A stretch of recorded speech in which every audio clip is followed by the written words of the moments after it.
I took the job because it was close to home and paid better than anything else I could find. That was the honest reason. I didn't think about the place itself much before I started. No one did. You heard things, of course, but they were always vague, old rumors, exaggerations, the kind of stories people tell when they don't have real details. The building sat farther back than I expected, past a long stretch of road that felt deliberately indirect. By the time you reached the parking lot, the rest of the world already felt distant. On my first day, I noticed how quiet it was. Not peaceful, just controlled, doors closing softly, footsteps absorbed by linoleum, voices kept low, even when no one was nearby. The woman training me spoke in a calm, practiced tone. She showed me where to sign in, where to store my things, which halls I was allowed to be in, and which I wasn't. "You'll get used to it," she said more than once. I didn't know what she meant by that yet. The wards were laid out in long rows, beds close together, curtains that didn't quite close all the way. Everything smelled faintly of disinfectant, and something underneath it that never fully went away. The residents watched me as I passed. Not all of them. Some stared at the ceiling. Some rocked gently. Some made sounds that didn't seem to be meant for anyone else. A few met my eyes. That was the hardest part. I told myself not to read into it, that it was just a job, that I was there to help in whatever small way I could. I focused on tasks, on schedules, on doing things the way I was told. Still, there were moments that stuck.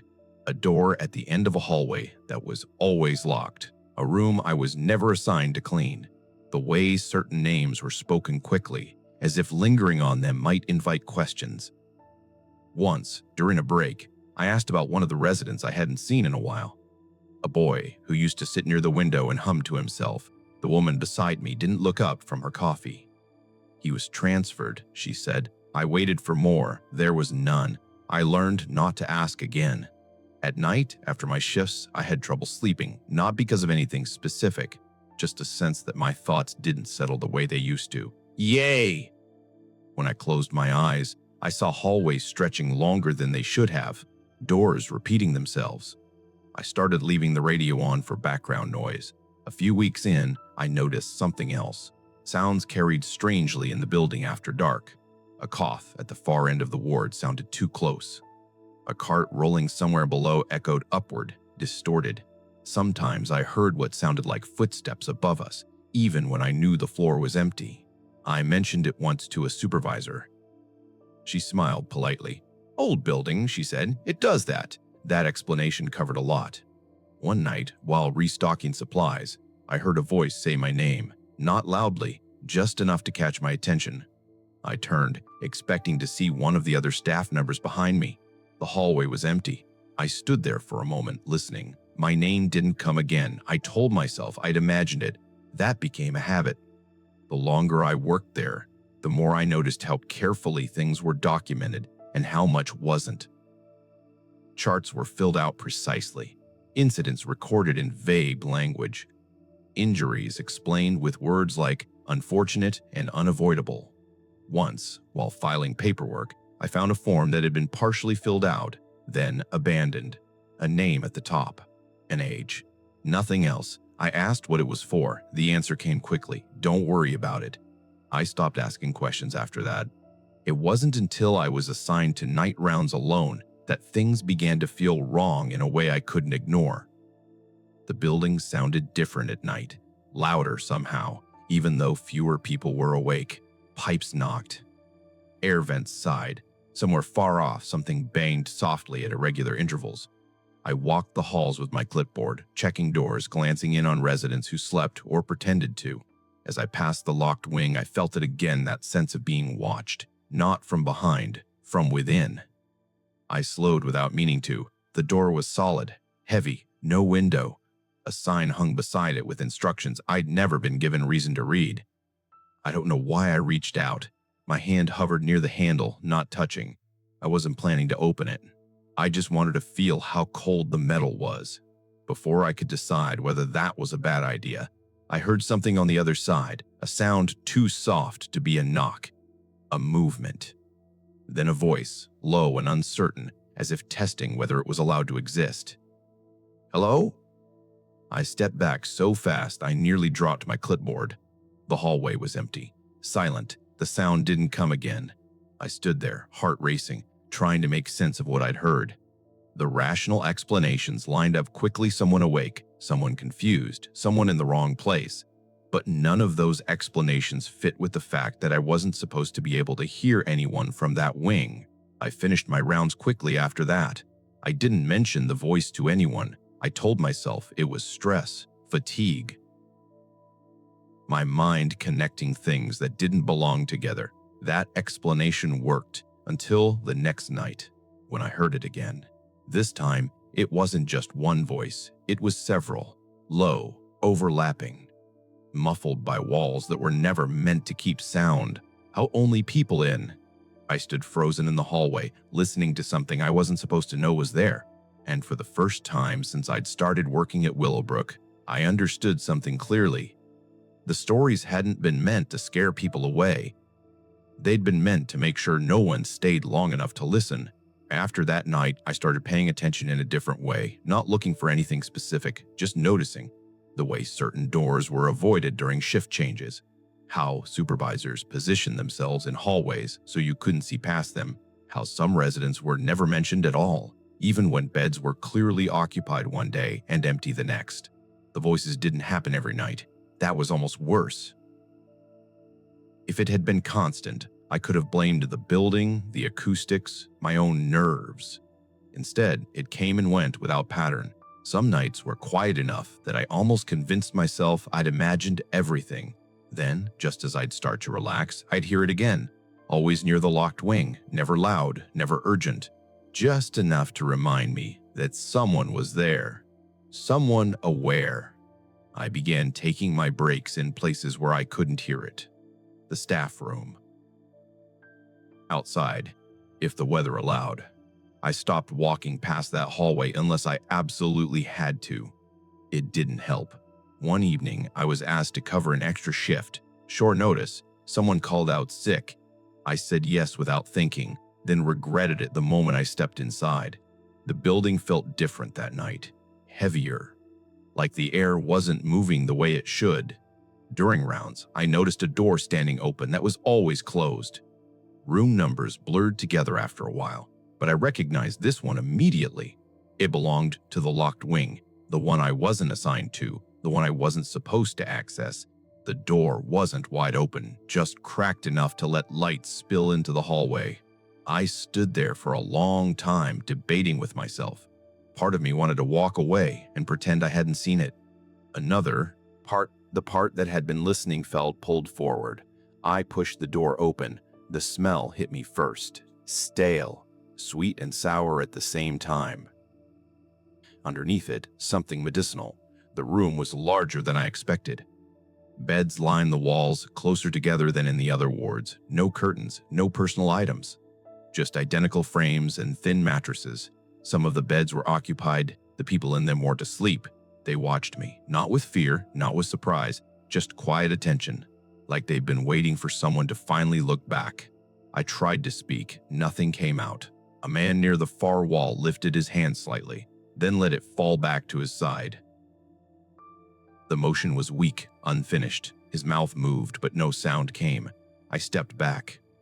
That was when I realized something else. There were no charts, no clipboards, no paperwork of any kind in the room. Nothing to suggest these people officially existed. I closed the door and locked it again with shaking hands. I didn't report it. I finished my shift on autopilot, nodding when spoken to, smiling when expected. I left as soon as I could and sat in my car for nearly an hour before driving home. I didn't sleep.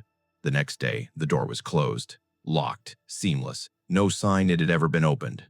I went to the staff office and asked, carefully, about that wing. I chose my words the way I'd learned everyone else did. The response was immediate. "That area's not in use," my supervisor said. "Hasn't been for a long time." I asked about the people inside. She looked at me for a long moment, long enough that I felt exposed. Then she said, "You should consider whether this job is a good fit for you." I gave my notice that afternoon. I told them it was for personal reasons. stress, family, all of it true in a way. On my last day, as I walked past the locked wing one final time, I heard the voices again, not calling out, thanking me. I didn't stop. I didn't look back. Years have passed since then. The place was shut down, exposed, reported on. The words people use, now scandal, abuse, neglector, accurate, but they're not complete.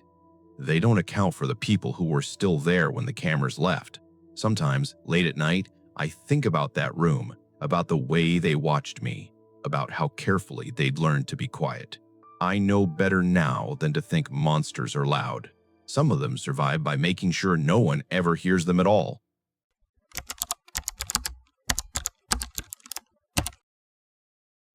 I used to drive that stretch of road without thinking about it. Ocean Parkway is long and flat, bordered by scrub grass and marsh that all looks the same after a while. When you drive it enough times, it becomes background, a place you pass through, not somewhere you stop. I worked nights back then, drove home early in the morning when the sky was still undecided. I liked that time of day. Fewer cars. Less noise. The radio low enough that it felt like company without demanding anything. I noticed the first body because of the tape. Police tape, bright against the dull greens and browns of the brush. It cut across the shoulder like a warning meant for someone else. I slowed down, craning my neck, trying to see what had happened. There wasn't much to see. Just a few cruisers pulled over, men standing too casually for it to be an accident. No flashing lights anymore. The moment had already passed. I told myself it was probably nothing serious. A car abandoned. Someone lost. The kind of thing that looks worse from a distance. I kept driving. Over the next few weeks, the tape came back, not always in the same place. Sometimes a little farther down, sometimes closer to the water. Always the same color, always the same quiet cluster of vehicles. People started talking. Not loudly, not in public, just enough that you picked up pieces. A body, then another, found in the brush. Hard to see unless you were looking for it. I remember thinking how strange it was that I'd never noticed how close the marsh was to the road. You could be 10 feet away from something and never know it was there. That thought stayed with me. The third time I saw the tape, I pulled over. I don't know why. Curiosity, maybe. Or the uneasy sense that I was already involved just by passing through so often. I stayed in my car, engine running. I watched from a distance as officers moved back and forth, methodical, almost bored. One of them laughed at something I couldn't hear. The grass shifted in the wind. It was taller than I'd realized. Dense enough to hide anything that didn't want to be found. I left before anyone noticed me. After that, I couldn't drive the parkway without scanning the edges. My eyes kept drifting to the same places. The dips in the land. The darker patches where the grass grew thicker. I started imagining shapes that weren't there. That was around the time the news confirmed it wasn't just one person. They used careful language, remains, multiple victims, investigation ongoing. The kind of phrasing that sounds calm until you sit with it long enough. I recognized one of the names when it came out. Not personally, but I'd seen her before, or someone like her. Late at night, near the gas station off the service road, waiting, watching cars pass like they were trying to decide something. I realized then how easy it was not to see people, how often I'd driven past without really looking. That bothered me more than the bodies. One night, driving home later than usual, I thought I saw something move in the grass. I slowed. The road was empty. The ocean was dark to my right, invisible but loud enough to remind you it was there. Nothing moved again. I laughed at myself and kept going. But I started having trouble sleeping after that. Not nightmares, just the sense that my thoughts wouldn't settle. They kept circling the same idea, how long the bodies had been there before anyone noticed. Months, years. I began avoiding the parkway when I could, taking longer routes that wound through towns instead. But sometimes I was tired. Sometimes it was late. Sometimes convenience won. Every time I drove it, I felt like I was doing something wrong. The discoveries continued. More tape, more names, more silence in between. The pattern became impossible to ignore. I remember one morning when fog rolled in thick enough that the road disappeared ahead of me. My headlights barely reached the shoulder. The grass looked like it went on forever. I thought about how the fog must have helped. How easy it would be to pull over, to step just off the pavement and vanish into it. The idea came uninvited, fully formed. I didn't like how natural it felt. The investigation dragged on. Years passed. People got used to the idea of it, the way people always do. It became something you referenced instead of something you felt. I tried to do the same. Then, one afternoon, my phone rang while I was driving. It was a wrong number, static on the line. Someone breathing, maybe, or just interference. It cut off before I could say anything. I didn't think much of it until I realized where I was. I was on Ocean Parkway. I pulled over, heart racing, feeling foolish for reacting at all. I checked my call log, no number listed. Just an empty entry where the call should have been. The road was quiet. No tape, no police, just wind and grass and the sound of the ocean, steady and indifferent. I sat there longer than I should have. As I pulled back onto the road, I noticed something small on the shoulder ahead, pale against the dirt, out of place. I slowed, my chest tightening. It was just trash. A plastic bag, half buried, fluttering slightly. Still, I didn't speed up right away. I kept thinking about how many times something had probably been mistaken for nothing. How many times someone had looked and decided not to stop.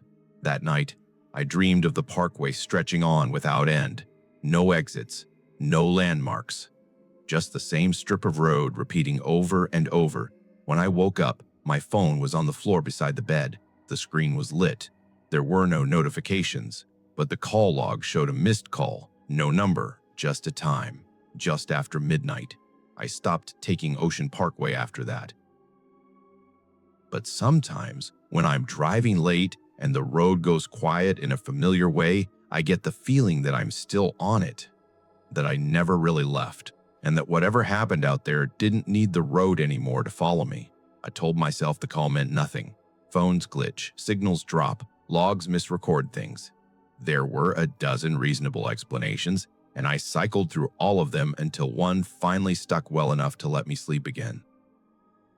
For a while, I avoided the parkway completely after that, changed my routine, left work earlier or later depending on traffic. Took surface roads even when they added time. It became a quiet rule I didn't announce to anyone. People noticed anyway. "You're taking the long way again," someone said once, casually. I shrugged it off. Said I liked the drive. What I didn't say was that the longer routes felt watched in a different way. Towns have eyes. Houses, streetlights, other cars. The parkway had none of that. Just open space and the sense that whatever was out there didn't care whether you were paying attention. Weeks passed without incident. Then months. The investigation stalled the way these things do. Updates came less often. When they did, they were thin. No new arrests, no answers, just reminders that the case was still open. That was worse somehow. Like leaving a door ajar on purpose. One night, I got another call. I was at home this time. Sitting on the couch with the television on low, not really watching. The phone buzzed beside me, screen lighting up the room, no number. I let it ring longer than I should have before answering. I didn't say anything. At first, there was only static. Then a sound underneath it, faint, rhythmic, breathing. I waited for a voice. For anything that would turn it into a normal wrong number or a prank. It never came. The call ended on its own. I sat there, phone still pressed to my ear, listening to the quiet that followed. The apartment felt different afterward. Not unsafe, just occupied. I checked the locks, checked the windows. Everything was fine. I didn't sleep much that night. After that, the calls started coming at irregular intervals. Sometimes weeks apart, sometimes days. Always at night, always from nothing. I stopped answering. Still, I could feel them, the vibration of the phone on the table, the soft glow of the screen. The awareness that someone or something had reached out and then withdrawn. I started leaving my phone in another room when I slept. That helped until I began dreaming about it instead. In the dreams, the phone would ring somewhere I couldn't reach. In the car, buried in the grass, underwater. I'd hear it vibrating, muffled and urgent, and wake up with my heart racing. Around that time, I saw something on the news that made my stomach drop. An arrest. A suspect. A suspect. They showed his face briefly. Middle-aged, ordinary, the kind of person you wouldn't look at twice in a grocery store. They talked about evidence, timelines, locations. Ocean Parkway came up again. I watched the coverage alone, volume turned down, reading the captions instead. I felt a strange mix of relief and dread, like someone had finally put a name to a shadow, but the shadow hadn't gone anywhere. That night, my phone rang again. I answered before I could stop myself. This time, there was no static. I heard the wind. I knew the sound immediately. The way it moves through tall grass near the water, the low rush underneath everything else. Then, very softly, a voice. Not speaking, just exhaling. I hung up and threw the phone across the room. It hit the wall and clattered to the floor. Screen cracked but still lit. The call log showed nothing. No record it had ever happened. I didn't report it. I didn't tell anyone. What would I have said? That a closed caser, a case everyone wanted to believe was closed, was still calling me? I moved a few months later. New apartment, new routine, new routes home. For a while, it worked. Then one evening, driving back late, I realized I was on a familiar stretch of road. Flat, dark, grass on either side. The ocean just out of sight. I hadn't meant to be there. I'd missed a turn, or maybe followed one too many green lights without thinking. There were no police lights, no tape, just the road. My phone buzzed in the cup holder. I didn't look at it. I kept my eyes forward, hands tight on the wheel, breathing shallow and controlled. The road stretched ahead of me, unchanged, patient. The phone buzzed again. I didn't answer. Eventually, the vibration stopped. I drove until the road ended and I could turn away. I didn't slow down until I was somewhere bright and loud and ordinary. I don't know if the calls were ever meant for me. Maybe they weren't personal. Maybe they were just echoes, leftovers of something that had spent too long happening unnoticed. All I know is that I pay attention now, to shoulders of roads, to places people don't stop, to the things we call empty because it's easier than admitting we didn't look. Sometimes, late at night, my phone will light up without making a sound. No call, no notification, just the screen waking itself in the dark. And for a moment, I'm back on the parkway, driving past things that want to be seen.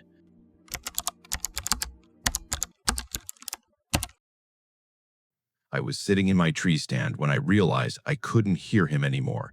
At first, that didn't mean much. The woods do that. Sound moves strangely once you've been still long enough. A voice can fade without actually going anywhere. Leaves shift. Wind changes direction. You stop noticing things because you're focused on not moving. Still, I remember checking my watch. It was just after noon. Tom had been talking not 5 minutes earlier, casual things, commenting on the weather, on how quiet it was for hunting season. He'd said something about the birds not acting right that morning. Then, nothing. I waited. I didn't call out right away. You don't do that unless you have to. Sound carries.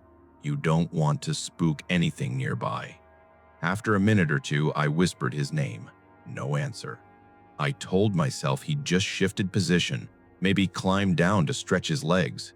He was 82, but stubborn in the way people get when they've spent a lifetime outdoors. He hunted alone most years. Only agreed to join us because his son had insisted. There were 6 of us spread out that day, each in our own stand, spaced carefully across the property. Tom was at the far end, near the ridgeline.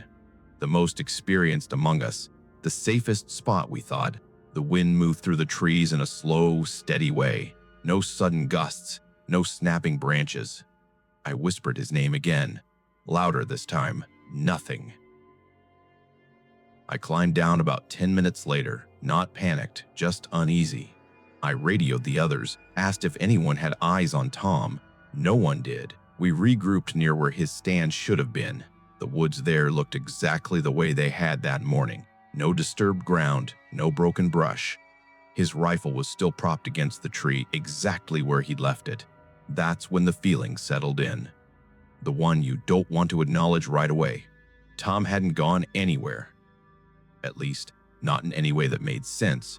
We called out, walked the immediate area, checked the path he would have taken if he'd climbed down. There were no tracks, no scuff marks. Nothing to suggest he'd moved at all. It was like he'd just stopped being there. By the time authorities arrived, the light was already shifting. Afternoon settling into evening. The temperature dropping faster than expected. They asked us the same questions over and over. When had we last seen him? What was he wearing? Did he have health issues? Was he prone to wandering? We answered patiently, repeated ourselves. We wanted this to be simple.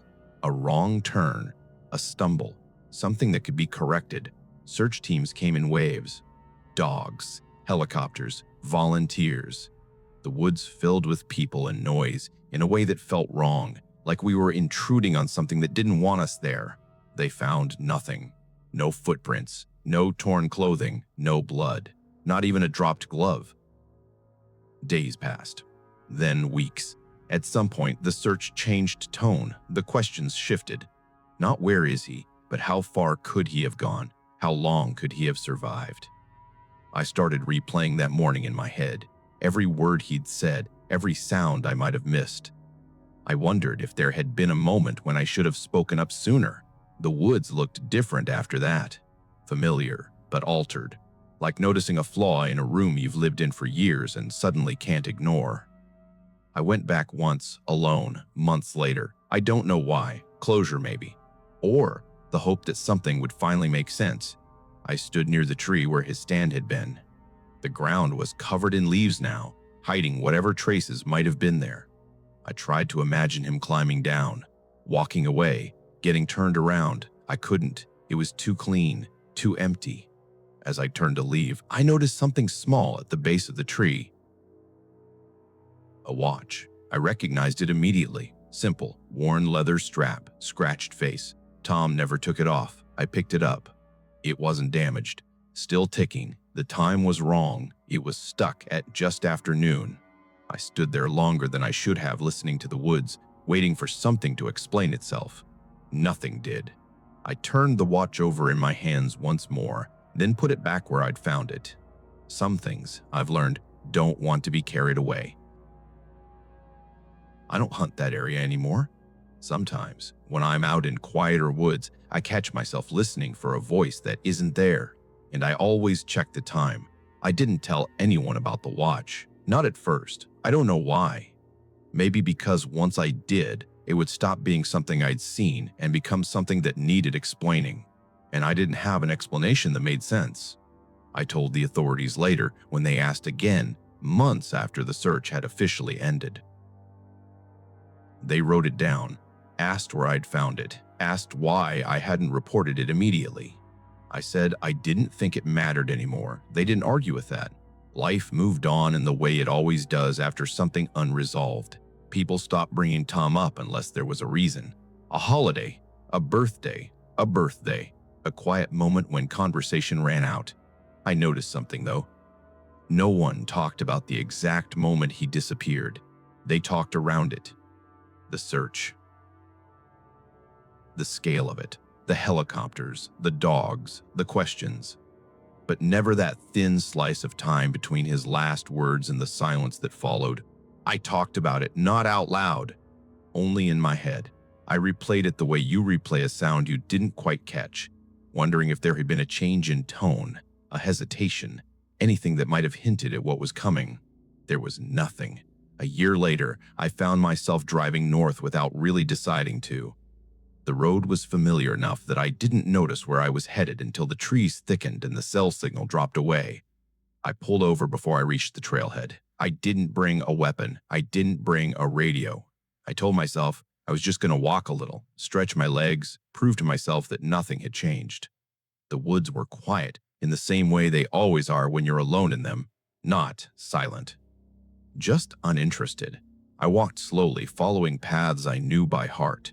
I paid attention to the ground, to the way the light filtered through the branches. to the sounds that came and went without pattern. At some point, I realized I was checking my watch more often than necessary. Just after noon, I stopped. The realization came without drama, no sound, no movement. The woods had gone still, not in the way people describe when they're trying to make a point. No sudden hush, no sense of threat, just the absence of the small, constant noises I hadn't noticed until they were gone. I stood there and waited. I don't know how long enough that my legs started to ache, long enough that I became aware of my own breathing and tried to slow it. That was when I heard it, a voice, not calling out, not shouting, just speaking. I couldn't make out the words at first. It sounded distant, filtered through trees and air, familiar in a way that made my chest tighten. I didn't respond. I stood perfectly still and listened. The voice stopped. I told myself it had been memory, the mind filling in gaps the way it does when you let it wander too far. Grief does strange things. Everyone knows that. I took a step back. The voice started again, closer this time. I still couldn't make out what it was saying. Only the cadence, the rhythm of someone talking the way you do when you're not worried about being heard. The way Tom used to talk in the stand. I felt an urge then, stronger than fear, stronger than curiosity. The urge to answer. My mouth opened before I'd fully decided not to. Something in me stopped it. I don't know what. Instinct, maybe, or the memory of how clean the woods had been where his stand was found, how untouched. I backed away slowly, keeping my eyes forward. The voice followed for a few seconds, then faded, as if whoever it belonged to had turned away. The woods filled back in around me. Birds, wind, the ordinary sounds of a place that had never promised safety in the first place. I didn't run. I walked until the trail opened up and my car came into view. Only then did I realize how hard my hands were shaking. I sat in the driver's seat for a long time before starting the engine. That night, I dreamed of the woods again. In the dream, I was standing in Tom's spot, looking out over the same stretch of trees he would have seen. Everything was exactly as it had been that morning. I checked my watch. It was just after noon. I woke up gasping, my heart racing. My watch was on the nightstand where I always left it. The time was correct. I haven't been back since. Sometimes when I'm alone and it's quiet enough, I think I hear voices carried on the wind, not saying anything urgent, just talking, waiting to be answered. I've learned not to respond. Whatever took Tom didn't rush. It didn't leave a mess. And I don't think it's finished with that place.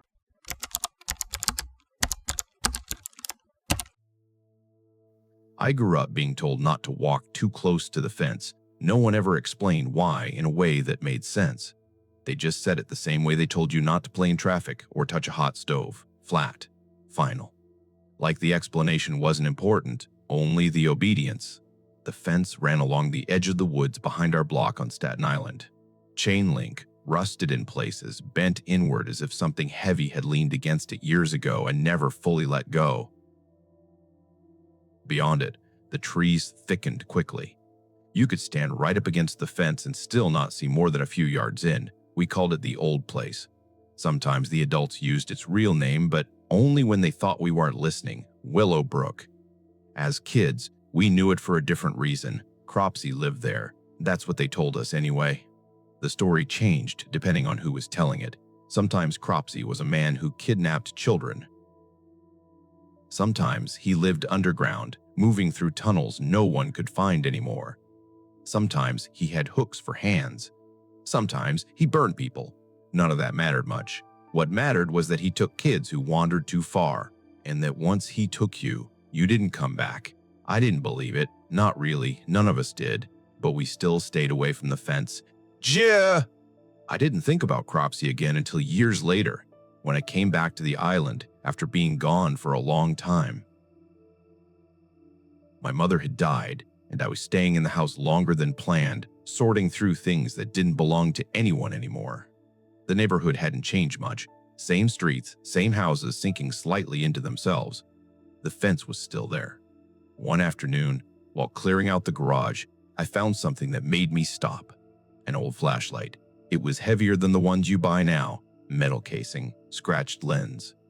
My name was written on the side in faded marker in my mother's handwriting. I hadn't seen it since I was a kid.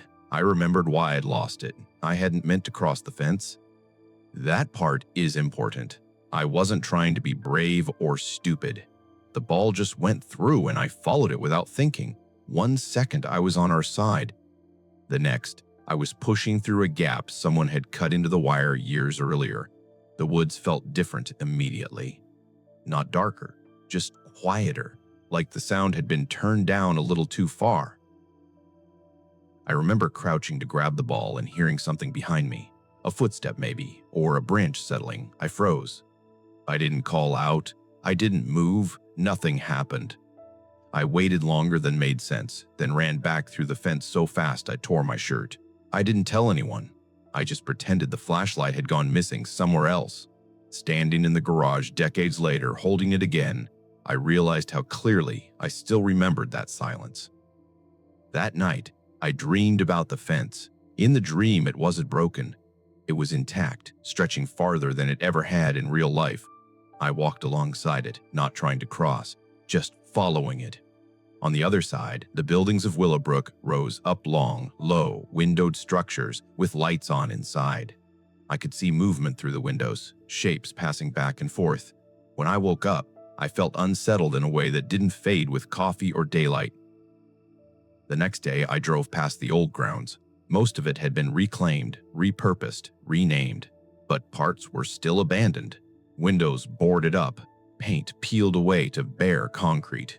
The fence had been replaced in places, reinforced in others. I parked further away than I needed to and walked the rest of the way. There were signs now, no trespassing, authorized personnel only. It all looked official, cleaned up, safe. I stood there longer than I should have, staring through the bars at a building I recognized without knowing why. A memory tugged at something just out of reach, the sense that I'd been closer to this place before than I remembered. An older man walked past me on the sidewalk and slowed. "They tell you stories about this place when you were a kid?" he asked, like it was a casual thing. I nodded. He looked back through the fence. "Funny how they do that." I asked him what he meant. "They didn't want you going near it," he said. But it wasn't because of stories. What was it because of? He shrugged. "Because things happened here.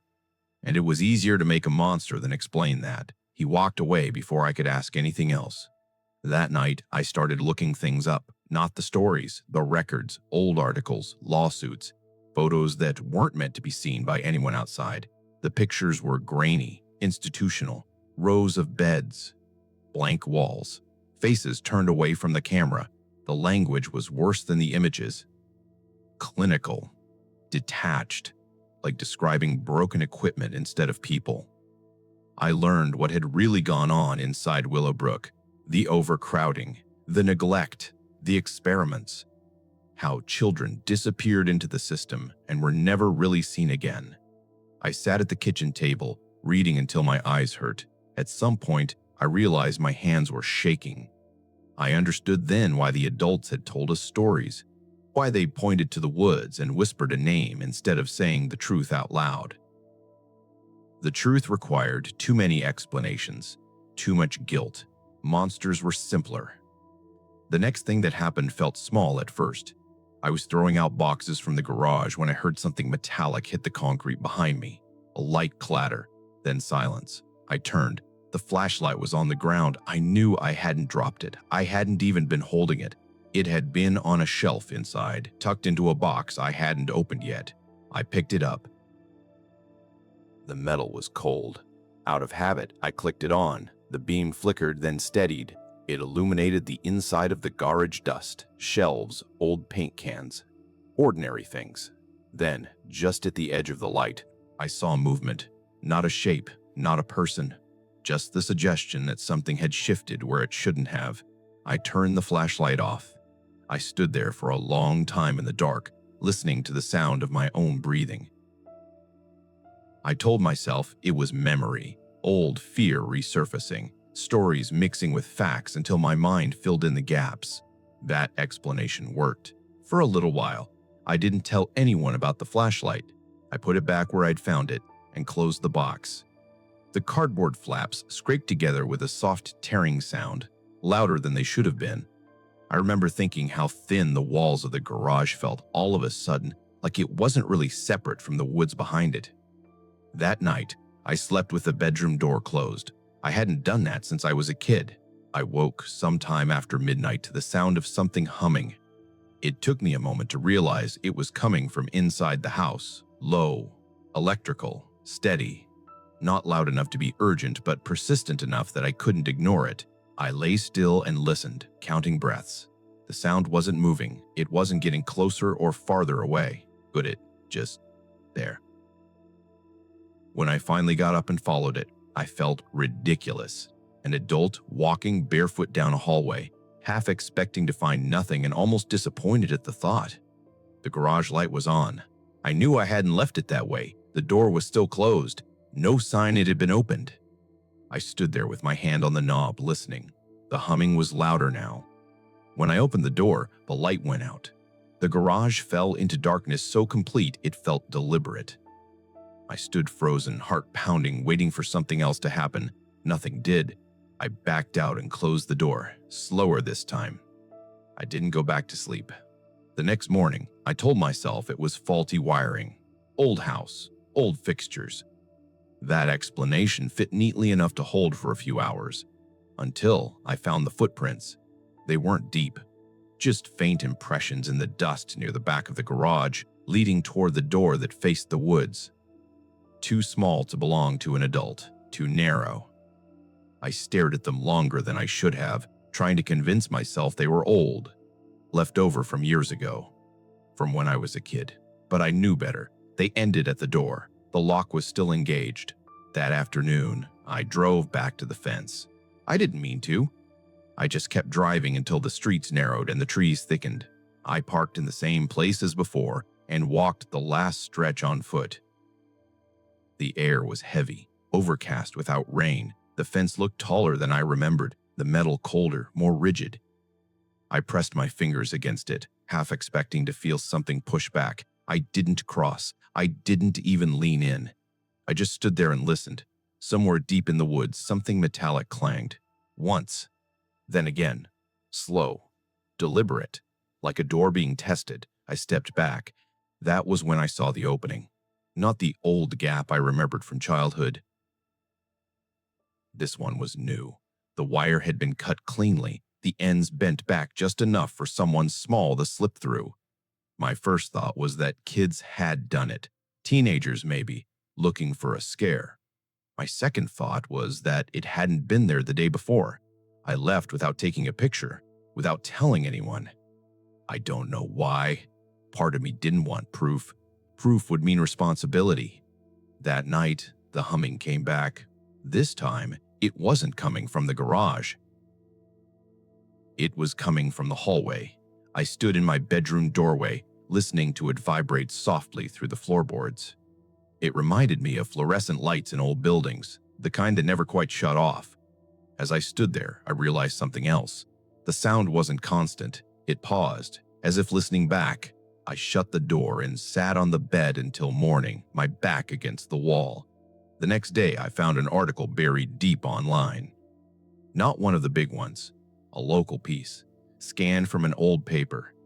It mentioned a child who'd gone missing years after Willowbrook had officially closed. The last place they'd been seen was near the woods, near the fence. The article ended without resolution, no follow-up, no conclusion, just absence. That evening, I packed a bag. I told myself I was leaving for practical reasons. Too many memories. Too much to sort through. I'd come back later. As I carried the last box to the car, I felt it again, that sense of being watched. Not from the house, from behind it. I didn't turn around. I locked the door, got in the car, and drove away. I don't live on Staten Island anymore. Sometimes, when I'm somewhere quiet, I hear that low electrical hum again. It never lasts long, just enough to make me stop and listen. I've learned not to follow it. I've also learned that some stories weren't meant to scare children. They were meant to keep them alive. And some fences aren't there to keep things out.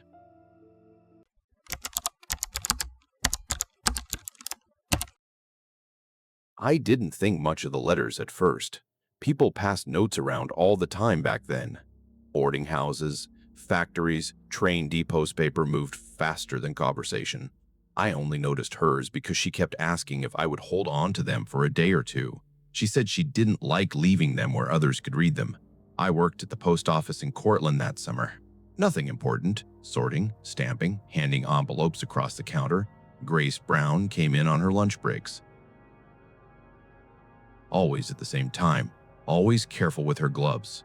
She had a way of standing slightly angled, as if she didn't want to take up more space than necessary. The first letter she handed me was already sealed. "Just in case," she said. I remember the smell of oil and metal from the factory still on her clothes.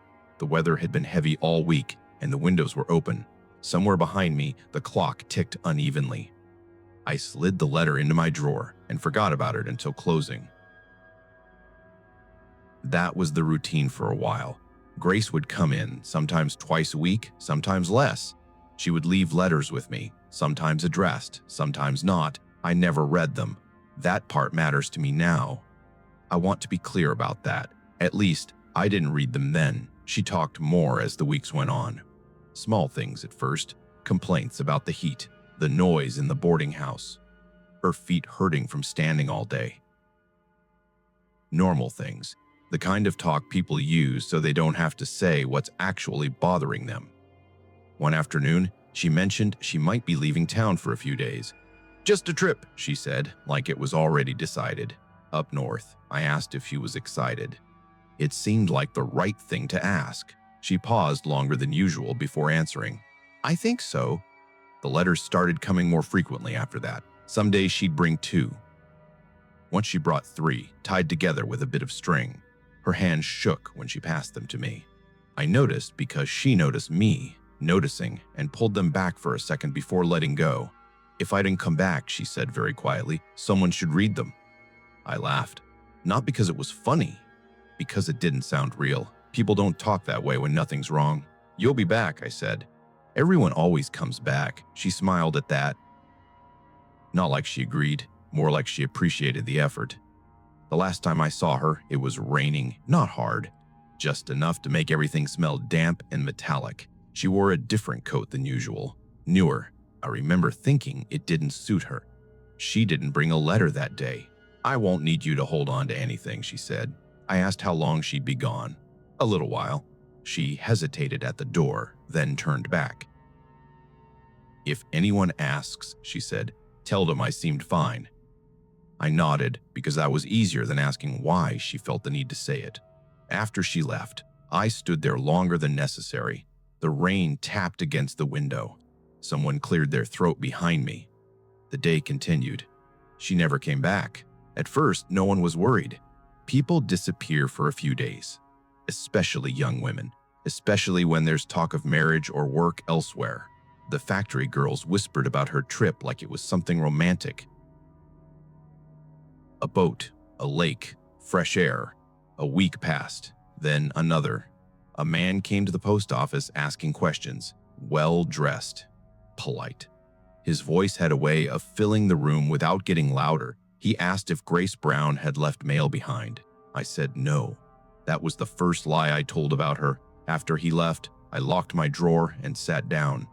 The letters were still there, heavier than paper should have felt. I told myself they weren't my business. I told myself people wrote dramatic things all the time and meant none of it. That night, I read the first one.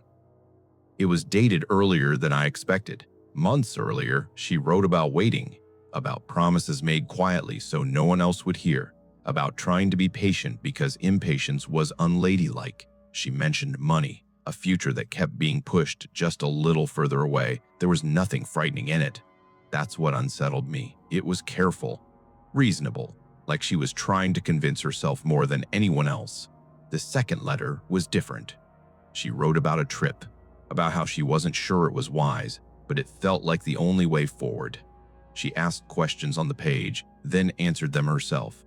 The handwriting tightened in places, then loosened again like her hand had cramped. I remember stopping when I heard the floorboard creak behind me. I lived alone, but I still turned around. The room felt smaller than it had a moment before. The third letter was shorter. She wrote that she was afraid, but didn't know how to say so out loud without sounding foolish. She wrote that she trusted him because she had to. She wrote that the water would be cold. I folded that one back up very carefully. By then, people were talking openly. A body had been found in the lake, a young woman. There were details in the paper, but not many. The kind of reporting that leaves room for imagination, found by fishermen. Identified later. I didn't go to work that day. When the truth came out, it came out all at once. Names, dates. Letters read aloud in a courtroom that smelled like dust and sweat. I sat in the back and listened to words I already knew spoken by strangers. People cried at the right moments. Gasps came when they were expected. No one looked at me. After it was over, I took the remaining letters and burned them in the stove. Not because I was told to, because I couldn't keep them anymore. The paper curled and blackened. The ink disappeared faster than I thought it would. For a long time after that, I avoided lakes. Not consciously. I just never seemed to end up near one. When people talked about the beauty of the water up north, I nodded and changed the subject. Years later, when I finally did stand near a lake again, it was calm, perfectly still. The surface reflected the sky so clearly it was hard to tell where one ended and the other began. I remember thinking how easy it would be to believe nothing bad had ever happened there. I stayed longer than I meant to. That was the first mistake. I told myself I was just passing through, that the lake happened to be on the way, that there was nothing wrong with standing there for a few minutes. The air was cool, even in summer. It carried that clean, sharp smell water gets when it hasn't been disturbed. People were nearby. Families, couples, a few men unloading a boat. It felt important that I wasn't alone. I watched the water because there wasn't much else to look at. It barely moved. Every now and then a ripple would spread outward, then flatten again, like it had never been there. I tried to remember the last letter exactly as it was written, the phrasing, the pauses. I'd read it enough times back then that parts of it had settled somewhere permanent. But standing there, I realized I'd forgotten something small. A word, maybe, or a line I hadn't paid attention to. It bothered me more than it should have. That night where I was staying, I couldn't sleep.